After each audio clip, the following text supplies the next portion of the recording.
যারা ধর্ম নিয়ে সুরসুরি দিচ্ছে প্রত্যেকটা আমার কাছে সিসিটিভি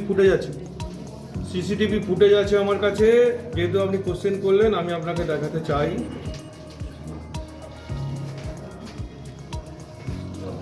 তাদেরকে আমরা মার্কও করে নিয়েছি এবং তাদের মধ্যে কে ছিল তৃণমূল কংগ্রেসের তাও আমরা মার্ক করে দিয়েছি।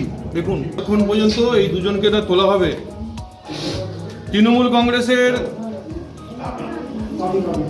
যুবর সভাপতি, আরামবাগ সাংগঠনিক জেলা যুবর, পলাশ রায় গতকাল রাত্রেবেলা কোন ফ্লেক্সের দোকানে এটা ছাপিয়েছে, কারা নিয়ে এসে ভোরবেলা মেরেছে, এটা সব জানা আছে।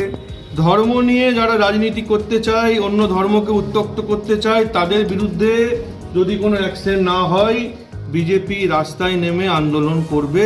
আজ থেকে শুরু হয়েছে, যতক্ষণ না অ্যারেস্ট হয় এই আন্দোলন থামবে।